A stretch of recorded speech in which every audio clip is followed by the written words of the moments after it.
Hello मित्र, कैसे हैं? आज हम चर्चा करने वाले हैं प्रायद्वीपीय भारत की नदियाँ जिनमें संक्षिप्त रूप में रह गए थे पढ़ाने के लिए।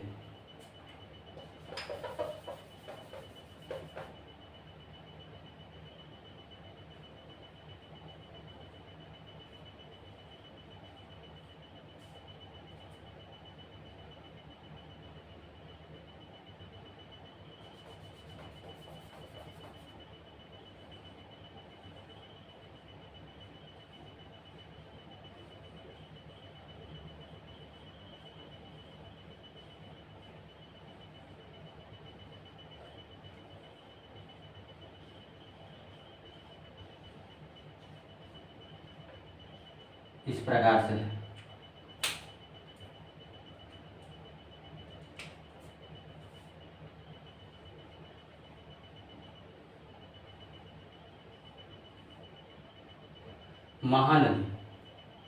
महानदी जो है मित्र, छत्तीसगढ़ के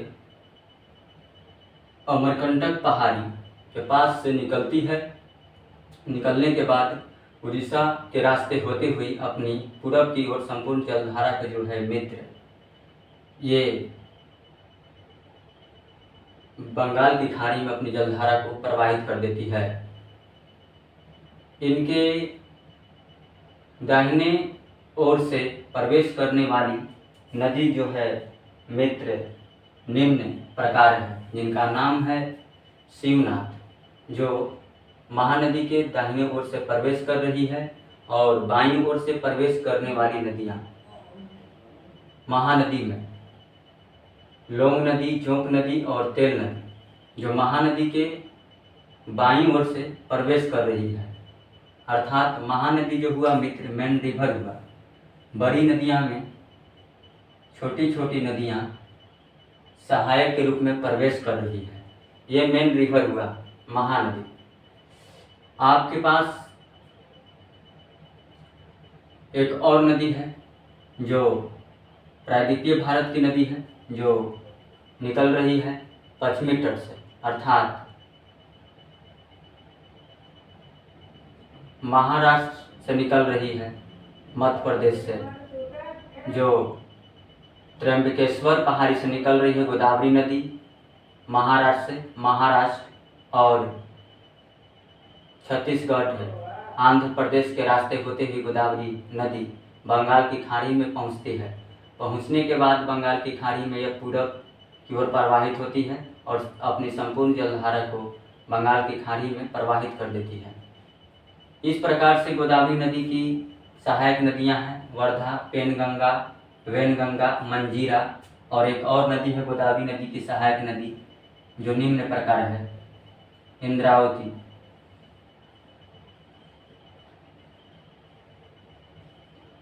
इंद्रावती नदी एक और नदी है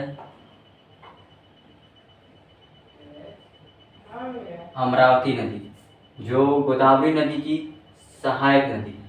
गोदावरी नदी की सहायक नदी है। प्रायद्वीपीय भारत की एक और नदी है जो मित्र महाबलेश्वर की पहाड़ी से निकल रही है। महाबलेश्वर की पहाड़ी से कृष्णा नदी निकलती है। कृष्णा नदी निकलती है और ये 3 राज्य होकर बहती है, मध्य प्रदेश, कर्नाटक और आंध्र प्रदेश के रास्ते बहती हुई ये बंगाल की खाड़ी में अपनी संपूर्ण जलधारा को प्रवाहित कर देती है। इनकी निम्नलिखित सहायक नदियां हैं जो निम्न प्रकार है कोयना, तुंगभद्रा, मूसी, घाटप्रभा, मालप्रभा, पंचगंगा और दूधी गंगा। ये कृष्णा नदी के मित्र सहायक नदी है। कृष्णा नदी की सहायक नदी है। कृष्णा नदी जो मित्र हुआ, ये सभी नदियों की मेन रिवर हुआ। तो कृष्णा नदी की सहायक नदियाँ कोयना, तुंगभद्रा, मूसी, घाटप्रभा, मालप्रभा, पंचगंगा, दूधी गंगा, ये कृष्णा नदी की सहायक नदी है। कृष्णा नदी प्रायद्वीपीय भारत की नदी है जो पश्चिमी घाट से निकलकर पूर्वी घाट के रास्ते होती बंगाल की खाड़ी में प्रवेश कर रही है मित्र। इस प्रकार से ये नदियाँ प्रायद्वीपीय भारत की दक्षिण नदियाँ हैं। तो नदियाँ की विशेषताएं जो निम्न प्रकार हैं। इनकी एक अलग विशेषता है मित्र, क्या है कि हिमालय से निकलने वाली नदियाँ जो है मित्र, जो वर्ष वाहिनी है, जबकि प्रायद्वीपीय भारत से निकलने वाली नदियाँ जो है मित्र वर्षवाहिनी नहीं है। जो छोटी छोटी प्रायद्वीपीय भारत से निकलती है नदियाँ वो समय काल से सूख जाती है, जबकि हिमालय से निकलने वाली नदियाँ ये मित्र हिमालय से निकलने वाली नदियाँ सूखती नहीं है, क्योंकि हिम ग्लेशियर जो है मित्र 4400 मीटर तक हिमांक के रूप में बने हुए रहते हैं। इनसे और ऊपर यदि पर्वत चोटियों पर जाया जाए तो माइनस में हिम रेखा जमी हुई रहती है, श्वेत चादर की समान आकर्षक केंद्र के रूप में, श्वेत चादर के रूप में नजर आती है। इस प्रकार से हिमालय से निकलने वाली नदियाँ मित्र कभी सूखती नहीं है, क्योंकि जब हिमालय की चादर पर जब हिम चोटियों पर जब हिमालय के रूप में चादर जमी हुई रहती है तो मित्र जब सूर्य की किरण हिम रेखा पर पड़ती है तो वे नदियाँ अर्थात हिम जो है पिघलना शुरू हो जाती है। इससे हिमालय से निकलने वाली नदियाँ वर्षवाहिनी होती है और इनके धरातल पर सतह पर छोटी छोटी झीलें हिम झीलें नजर आती है। हिमालय से निकलने वाली नदियाँ जब धरती पर पदार्पण लेती है तो ये विसर्प करती हुई सांप के जैसा विसर्प करती हुई नजर आती है और लंबी यात्रा प्रारंभ करती है, जबकि प्रायद्वीपीय भारत से निकलने वाली नदियाँ सतह वाहिनी हो जाती है, अर्थात अपनी मुख्य सतह को छोड़ देती है और मुख्य तल को छोड़ देती है और सतह वाहिनी हो जाती है, अर्थात सतह वाहिनी हो जाती है। हिमालयी नदियाँ तो प्रायद्वीपीय नदियाँ सतह वाहिनी हो जाती है, समुद्र की धरातल के आकार को धारण कर लेती है। इस प्रकार से प्रायद्वीपीय नदियाँ जो है मित्र प्रौढ़ावस्था को धारण कर लेती है, जिनसे इनकी शक्तियाँ जो है मित्र विसर्प करने की कम जाती है। ये पूर्ण रूप से विसर्प नहीं कर पाते हैं, इसलिए कि प्रायद्वीपीय भारत की नदियाँ जो है मित्र इस प्रकार से है। ये प्रायद्वीप है और प्रायद्वीपीय भारत के नदियाँ के बीचों बीच छोटी छोटी पर्वत के टुकड़े, पहाड़ों के टुकड़े नदी के जल के बीच में अवरोधक के काम करते हैं। तो मित्र नदी के जल के बीच में अवरोधक के काम करते हैं, फिर भी इनकी मार्ग नहीं बदलती है।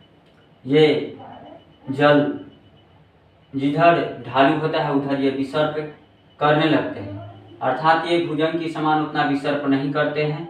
ये प्रायद्वीपीय पठार में ही सिमट कर रह जाते हैं, जबकि हिमालय से निकलने वाली नदियाँ लंबी यात्रा करती है, जैसे गंगा हो गया, सिंधु हो गया, गंगा, सिंधु, सांगपो, ब्रह्मपुत्र। ये नदियाँ विसर्प करती है और लंबी यात्रा करती है।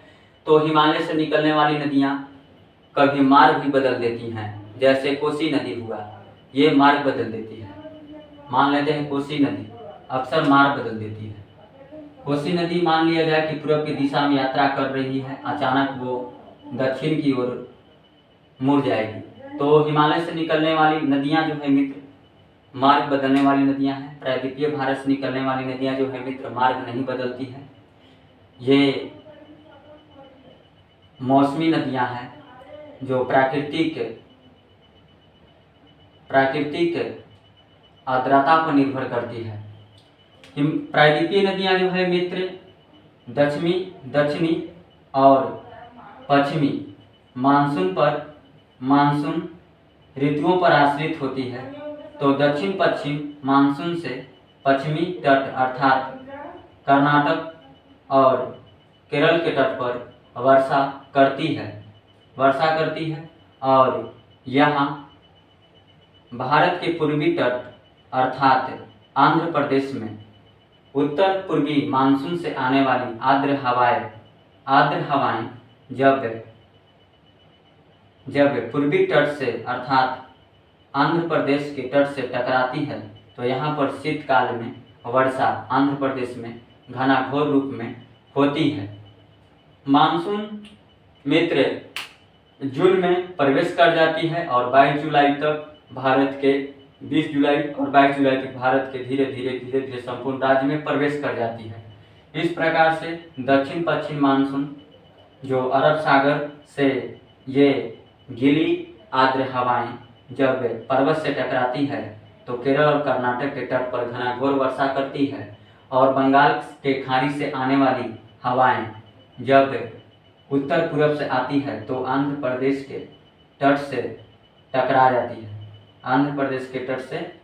जाती है और घनाघोर वर्षा करती है। कोरोमंडल तट पर घनाघोर वर्षा करती है। उत्तर पूर्वी मानसून से शीतकाल में वर्षा होती है, जबकि दक्षिण पश्चिम मानसून से गर्मी के मौसम में वर्षा होती है। इसलिए इससे ज्योग्राफी के आज की क्लास यहीं तक हम समाप्त करते हैं। आप सभी को चिल्ड्रेन IAS में सभी छात्रों के हृदय से धन्यवाद।